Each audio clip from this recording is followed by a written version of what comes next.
These are the 5 rules that I stick to in terms of nutrition and behaviors around food to keep me lean and help me build muscle all year round, or at least retain my muscle, stay in great shape, but more importantly, stay full of energy, feeling healthy and feeling vibrant. And I implement these habits with clients too, right? So, number one is what you eat for your first meal should be similar to what you eat for dinner. In other words, a complete meal. For example, if you eat 3 meals a day, you have breakfast, that first meal, whatever that first meal is, rather than that being a shake or some bread and a little bit of avocado or some cereal, even some oats and stuff, have a proper meal that's actually going to keep you satiated.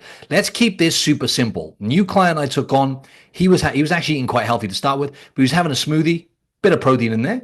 We switched that to steak and eggs.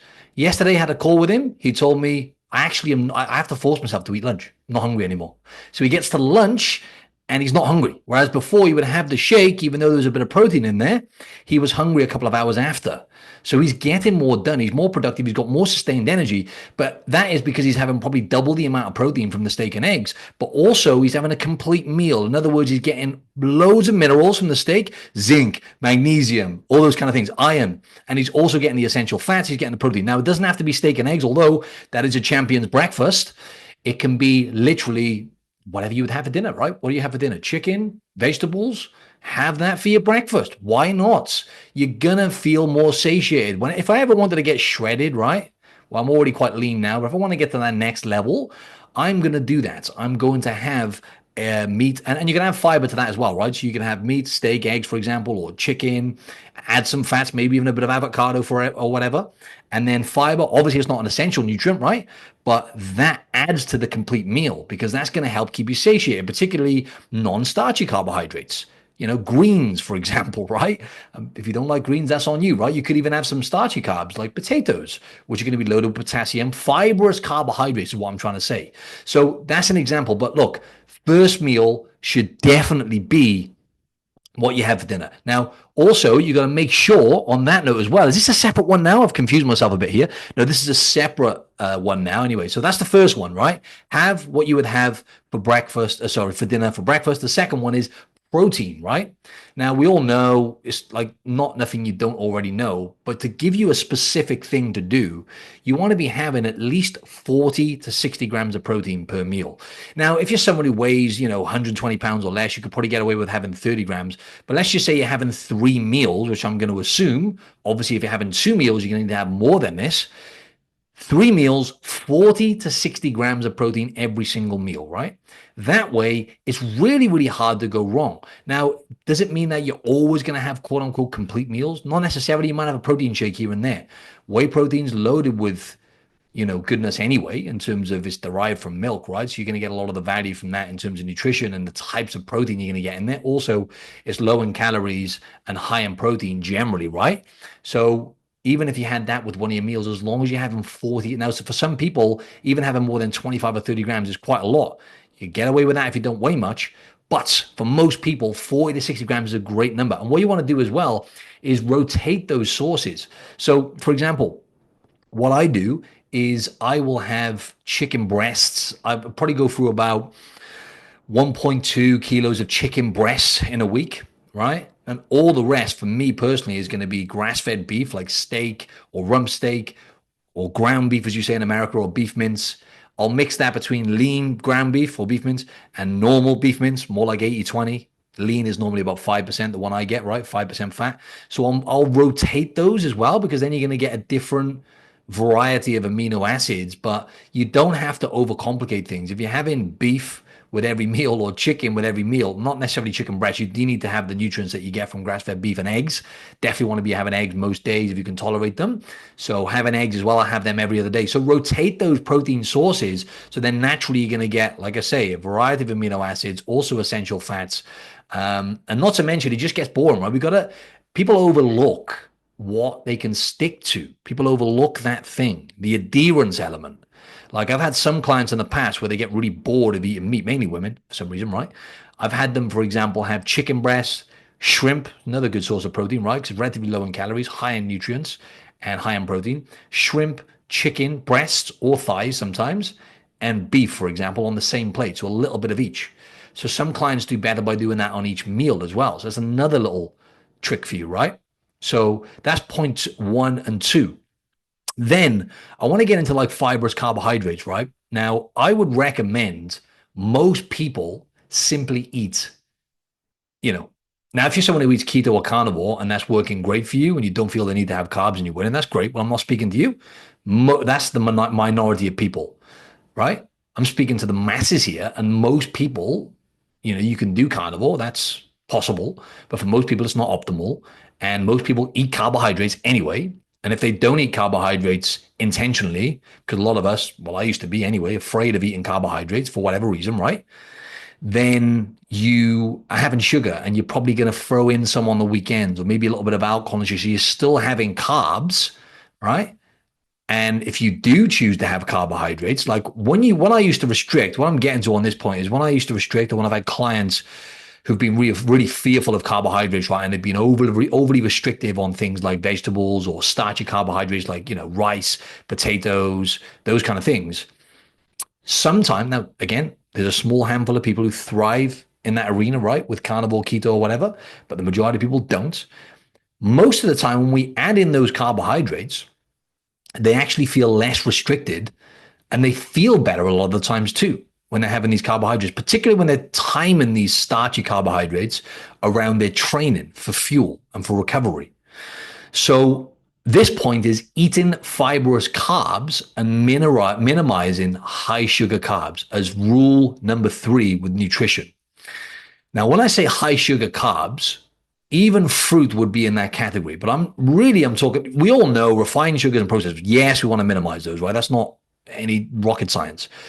But with the high sugar, even fruits, what I say is to time those as well. And when you have high sugar fruits, like that could be mango, watermelon, those kind of things, have them with a meal or even with some Greek yogurt, because what you have them with makes a big difference to your blood sugar levels, cravings, hunger. Let's be honest, the main challenge, all of this, right, all comes down to hunger.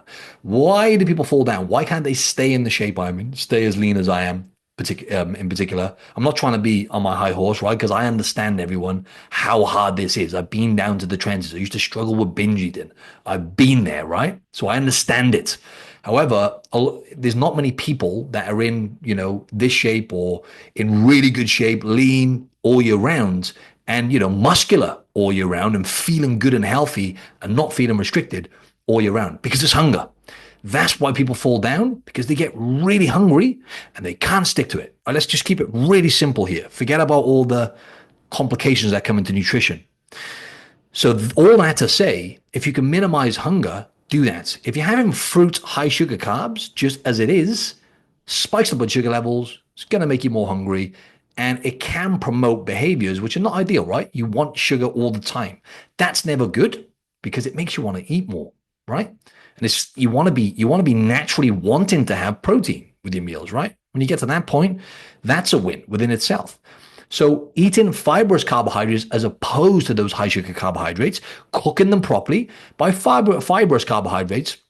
We can even put fruit into this category. Berries is amazing, right? Because that's low sugar. That's the ultimate fruit. That's a really good fibrous carb because it's high in fiber, it's high in nutrients, and it's low in sugar, right? So that's a win.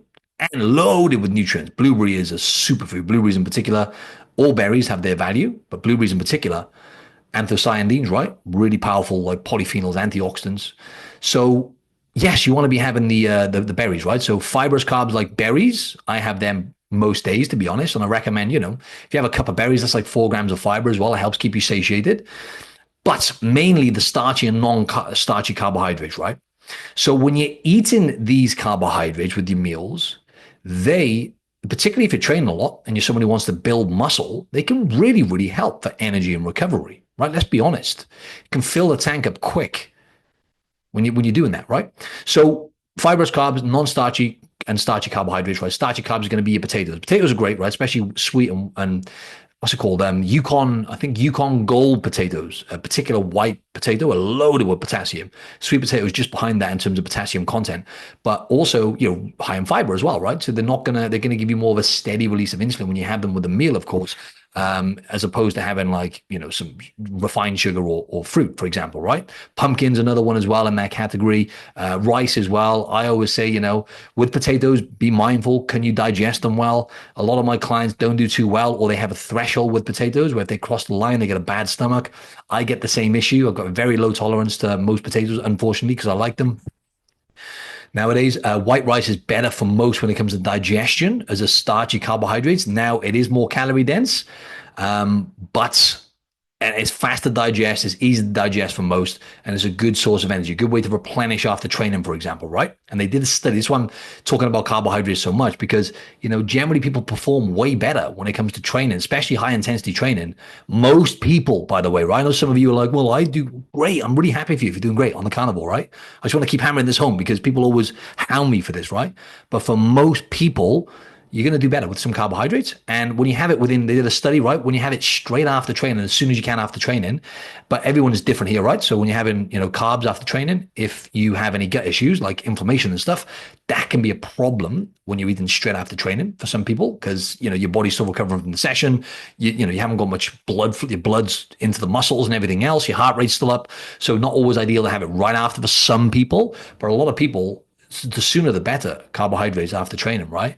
And what that's going to do is they found a study, right, that even if you waited 3 hours after training, there was a 30% increase the next day in performance with training. They did a big study as well from the people who had the carbohydrates as soon as they could after training versus even waiting up to 3 hours. Now, personally, I don't like to eat straight after training. I like to wait 3-4 hours generally after training. Sometimes I have a little bit of dark chocolate afterwards with my coffee, right? But a proper meal, I wait 3-4 hours personally because I feel energized after training, don't feel the need to eat. But yeah, so that can really, really help there, right? So anyway, so all that to say, having those, now, it doesn't mean you have to have this every single meal. Like I've said before, but one of my rules is backloading carbohydrates just to tie into this. I have my carbohydrates in the evening generally, and in the daytime, I just stick to my protein and fat meal, right? And a bit of dark chocolate, like I said before, right? Which is low in sugar anyway, because it's 90% or 100%. And I do that, and that works for me, right?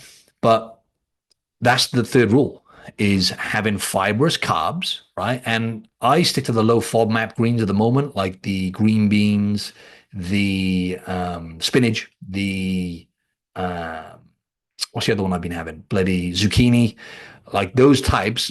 I don't know if you've heard of FODMAPs. I'm not going to go into it, but basically they're easy to digest for most people, like the broccoli and the cauliflower and the kales. A lot of people struggle a bit more to digest those. And then you've got like the nightshade family, them, right, which have like lectins in them as well, like tomatoes, which is a type of non-starchy carbohydrate, but some people get issues with tomatoes. You got to look, everyone's different. You got to pay attention to how you digest these foods.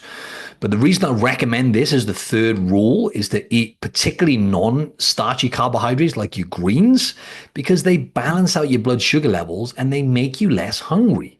That fiber and the volume on your plate takes you longer to eat your meal, number one, but number two, it adds to keeping you satiated on top of protein, so you will eat less and feel less hungry. So have that as a rule. Get your greens in, cook them properly.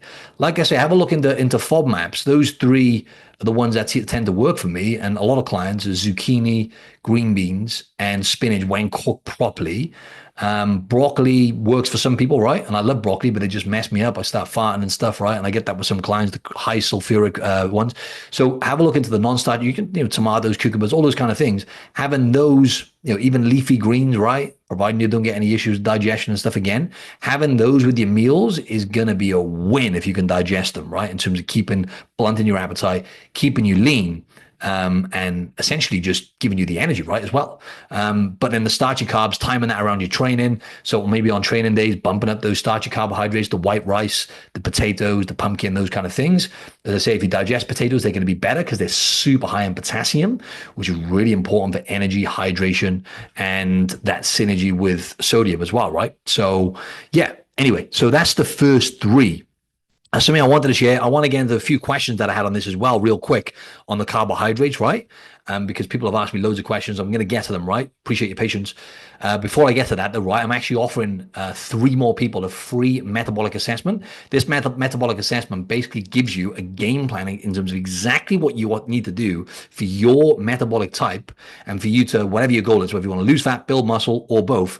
It gives you a roadmap with your meals, with your training, tells you exactly what to do based on your metabolic score for you to get into really good shape, to melt fat, build muscle, or both, and really more importantly, optimize your metabolic health.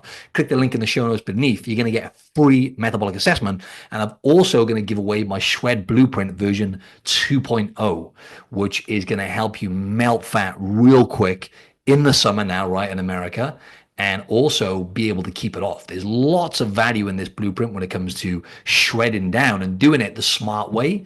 I mean, anyone can follow a diet. This is the smart approach that have helped hundreds of people all over the world. So you can get both of those in by clicking the link beneath in the show notes. So before I get to points 4 and 5 now, actually, I'll do points 4 and 5 first. Not eating in front of the TV, right? Or mindful eating. Now, mindless eating, even if you're scrolling on your phone when you're eating, right? When you eat a meal, sit down and make it a practice where you have a table, for example, or a place where you eat. So subconsciously, your brain knows this is where we eat food. This is not where we get distracted watching TV. Now, watching TV, for example, or being distracted eating, even scrolling on your phone, you see this a lot. Most people do that. Up to 70% more you're going to eat, right? So what you're doing when you do that, like I used to do, by the way, ladies and gents, I know it's hard, this stuff. Trust me, right? I've been there and I still battle now, right? I can just get away with a lot more food now, to be honest, but I do eat cleaner and find it easier now because of my behaviors with food. But when it comes to eating in front of the TV, I used to be world's worst. I used to eat Ben and Jerry's in front of the TV. I used to eat like an absolute asshole in front of the TV. And it always used to set me up to fail, right? So it teaches your brain to ignore your body when you're doing that. Look at it that way, right? So you're going to eat, research shows, up to 70% more, right? It's just going to happen. You're not aware, you're not mindful, you're eating way faster normally as well, and you're not present. So eating, listen to a podcast or an audiobook, don't go on your phone, don't watch the TV, don't sit on the couch ideally. Don't sit somewhere where you would watch TV if you can help it. Just sit on a table or a specific place where you just eat your meal, listen to a podcast, do that instead of getting distracted. Last but not least, right, is with water, right? Now, we all know drink more water. This is the most important thing, right? But there's nuance when it comes to how you do it and how you get the water to absorb and timing of water, right? So first thing, it'll change your life if you drink water and salt in the morning, right? Or electrolytes. I use electrolytes. They taste better, and a little bit of potassium helps with the absorption of the water if you combine that with, the sodium and a little bit of magnesium as well. But even just salt is the number one thing. The sodium is the most important thing. So add a gram of salt to your water and drink that in the morning. It'll change your life. Or electrolytes before you have caffeine, like I've said before. Do that. It's a game changer. It'll give you way more energy. Drink, 500 to 700 ml, even up to a liter like I do in the morning with electrolytes or salt, and it will give you so much more energy. Also, it'll help with cravings as well. So do that, number one, before you have caffeine. Ideally, wait, if you can, 60 to 90 minutes ideally after you've had the water to drink your caffeine. You get more sustained energy throughout the daytime. I'm not consistent with that, to be honest, right? I just did it today, but I'm not consistent with that. But that's number one. The other thing is with water, as a rule, because I want to just cover the whole water thing now, don't drink water 15 minutes before or after eating, right? Because it messes up with the digestion process. You want to let your body do its natural process with digestion, the enzymes in your saliva and in your gut. When you do that, it speeds up the digestion, right? So try and avoid doing that 15 minutes before or after, and then cut the water off. This is what I do and I get clients to do, is ideally at least an hour before bed, but 2 hours if you can. You need to make sure you're drinking enough water throughout the daytime though, right? If you cut the water off and you're dehydrated, that's the worst thing you can do. So give it 1 or 2 hours before bedtime, cut the water off. And remember, you need to be having sodium, right, throughout the daytime for energy as well, right? This ties in with the water. It'll help with cravings. A lot of people, they mistake a sugar craving for lack of sodium and hydration. They mistake hunger for thirst. And they also don't have enough sodium salt.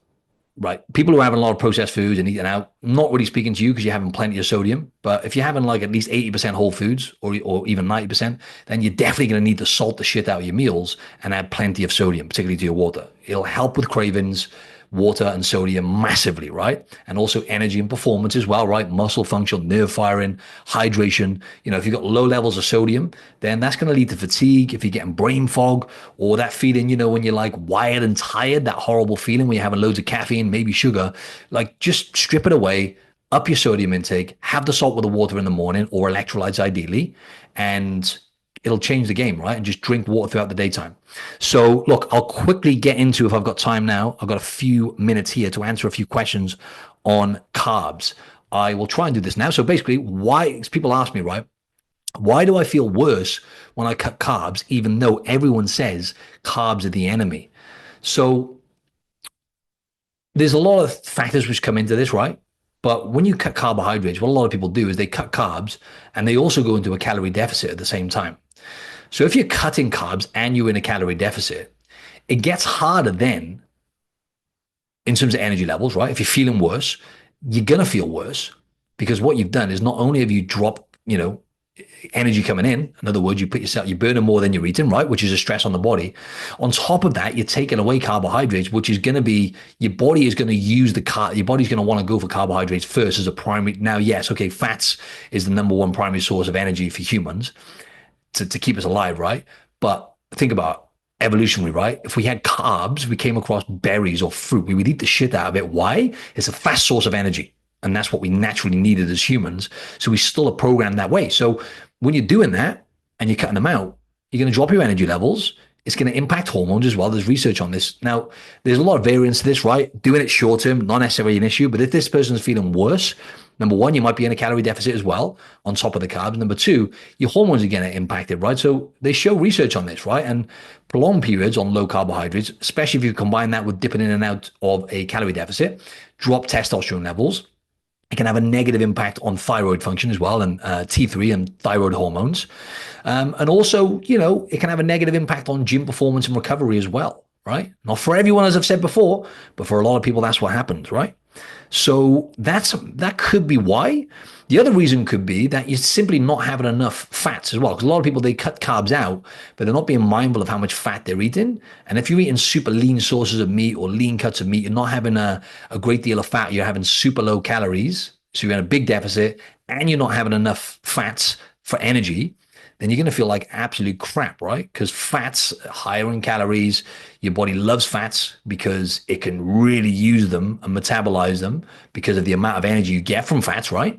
So if you're doing that and cutting your carbs, that could be another big reason why. So what I say to overcome this depends on the context, but I would say to make sure that you're having some of the essential fats that you're going to get from eggs, from the grass-fed beef, from the ocean fish like salmon, sardines, mackerel, those kind of things, because they're going to give you more energy, those fats. Add in some ghee oil, for example, when you're cooking meals. It depends on what calories you can get away with, though, right? You've got to be aware of calorie control. And add in those fats for energy, right? Maybe some avocado here and there. And again, that's where the non-starchy carbohydrates can not help necessarily with energy as well, but it can help you feel less hungry when you are in a deficit, right? So, I mean, you said you've cut carbs, so maybe you've cut vegetables as well. So, yeah, so that's basically what I would say, right? So you want to be making sure you're adding some of those fats and you're having enough protein and you're eating complete meals. Oh, another big one as well. How could I forget that as well? Sodium. So when you cut carbohydrates, this is the most important one, I would say, or one of them anyway. When you cut carbs, you're going to be having less water, right? Remember, 1 gram of carbohydrates, that can turn into up to 3 grams of water in the body. So when people cut carbs, they end up dehydrated, essentially, not getting optimal amounts of water. And that's going to be that can play a huge part in why you feel worse, right? So that goes back to what I was saying. Even more important for this person to have electrolytes or sodium, right? A good amount each day. Definitely electrolytes, right? Because it's going to help more. But at a worst case scenario, sodium does the trick for the most part, to be honest. You don't really need electrolytes.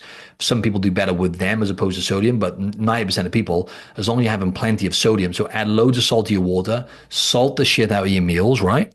And that will definitely help. That's what happens to a lot of people when they cut carbs. They also cut sodium and they are cutting down their water intake because they're having less carbohydrates. So that's another big one as well, right? So there's a few different things there, but a lot of times, when people cut carbs as well, they don't do it in a strategic way. So they do it in a very extreme way and they put themselves into a big calorie deficit, right? So There's a few things going on there, but they're the main things that come to mind. Right, last one, if I can get into this quickly. Can you actually get lean on a high carb diet, or is low carb the only way? Of course, you can get lean on a high carb diet. Depends how we define high carbohydrates. What we've got to look at is when it comes to getting results, because it's one thing changing habits, but most people do not stick to the habits long term. To make the habits stick, you have to be able to adhere to what you're doing, right? Now, this is why being around people, firstly, that share similar things with you is so important. We all say surround yourself with the right people, especially when it comes to getting in shape. If you're around people with high standards with their habits, with how they eat, you're going to mimic that, or at least try to mimic that. And over time, you're forced to change. That's just the way it goes, right? And that's why, our community we have, it's a game changer. But when we relate that to nutrition, adhering to eating a low carbohydrate diet is hard for most people long term, right? And this has been proven. I've seen this happen time and time again. Now, I know a lot of you who are low carb or keto, you say, well, I'm sticking to it. I'm great. That's fantastic, right? I'm genuinely really happy for you. But if we look at the masses, most people can't stick to it. So yes, you can get lean on a high carb diet. If you go back to when I used to get shredded, I would have I'm not saying this is going to work for everyone. I would have 250 grams of carbohydrates and then, up to 300 grams. Basically, I would just stay on that. I would do my carb load before the show, the bodybuilding comp, back in the day, this is. But even all through the prep, I would stick to 250, 300 grams of protein, of carbohydrates. Now, I was in my late 20s at the time, right? Now I'm or even in my early 30s, I did the same thing, to be honest. I think it would be any different now. And yeah, that was a great source of fuel, particularly when you're in a calorie deficit. Remember, when you're trying to get lean, you want as much energy as you can. You want to make it feel as easy as possible. You want your hormones to be as balanced as possible when it's under more stress.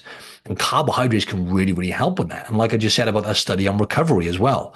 So if you look at the knock-on effect when it comes to getting lean, on a low carb or keto diet versus a high carb diet, most people are going to do better. Not necessarily having high carbs, depends how you define that.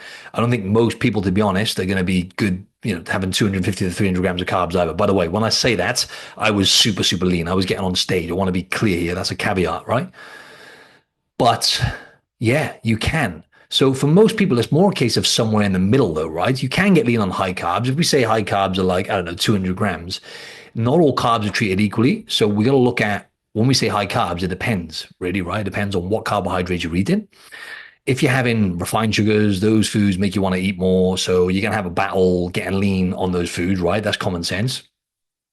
But you can definitely get lean on a moderate amount of carbs to a high amount of carbs, depending on the person. I have had a lot of clients. I use clients as an example, right? I've had some clients where they've had, 200 grams of carbohydrates and they've got leaner than they've ever got, right? Because they found it easier to stay in a calorie deficit doing that. And that's it. It felt quite simple for them. Not to mention they were having some of the fibrous carbohydrates I mentioned earlier. They were having some veggies as well, which were helping them feel satiated. And it felt easier for them, right? So when it comes to insulin and stuff as well, people always ask about insulin. And, if I have a high carbs, then, my insulin levels are going to be higher. Therefore, that insulin is a fat storing hormone.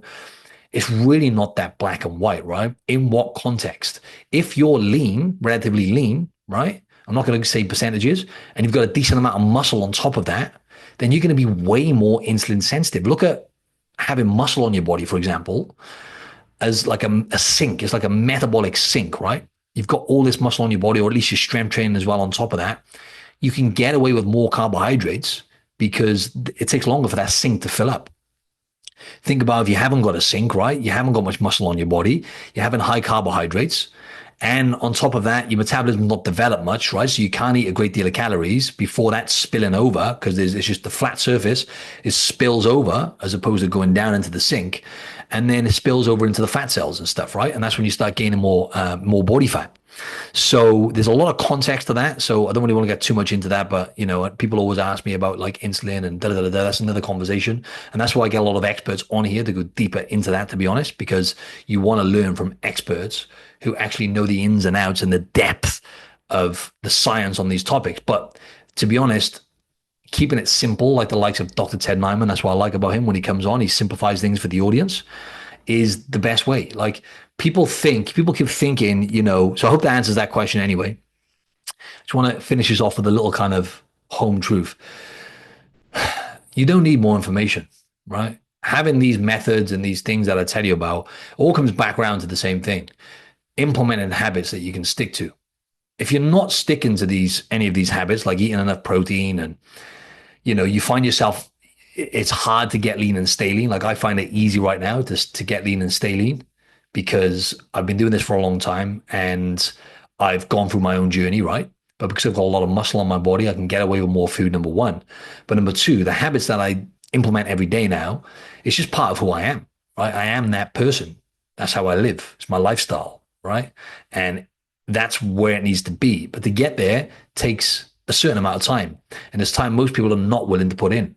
They tried this, that, and the other, and everyone jumps around on different diets. And, I tried this program and then I just went back to cardio because I need to do the cardio to lose the fat. And then you end up going back and trying this other another fitness fad. And then you're going round in circles all the time, right? You're trying different things, but you're never sticking to one path. And you've just got to do the simple, basic work.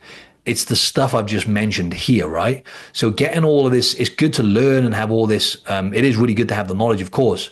And a lot of these doctors are amazing, right? And I've had lots of them on my thing. And I think it's really good that we can get this information nowadays. But information is nothing without you. Like knowledge is not power. Knowledge is only potential power. It's only power if you implement and apply it. So get one behavior, work on it until you turn it into a habit. For example, first meal of the day, try having a complete meal instead of having an incomplete meal, like I talked about earlier. Stick to that. See how you feel when you do it. I know a lot of people say, oh, I couldn't eat that for breakfast. Well, try it, right? Try it first and do the work and do it so it tastes good as well. It have to be boring and stick to it for long enough. You'll notice that you feel great. Like my client instantly feels much better. And he's a high performing, entrepreneur doing really well, busy guy. So he's already noticed, wow, I'm more productive now, right? Because I can get more work done. I'm not thinking about food. So when you start connecting to those dots, like energy, feeling satiated, getting more work done, that's what food should be, right? It's fuel. Yeah, I like to enjoy the taste of my meals. But look, I'm going to finish that rant there, right? So anyway, ladies and gents, check out this next video now relating to this topic, the 5 nutrition mistakes, because this one flips the script a little bit and it talks about different points that you need to be aware of it's kind of the opposite. It's things that you want to avoid doing, foods as well. So check this one out. And yeah, I'd love your feedback beneath as well. So, and don't forget as well, you got the Metabolic Assessment, the free one, and the Shred Blueprint version 2.0 in the show notes. So, and if you've got any feedback, just feel free to comment beneath. I'm open to it. All right. Speak soon.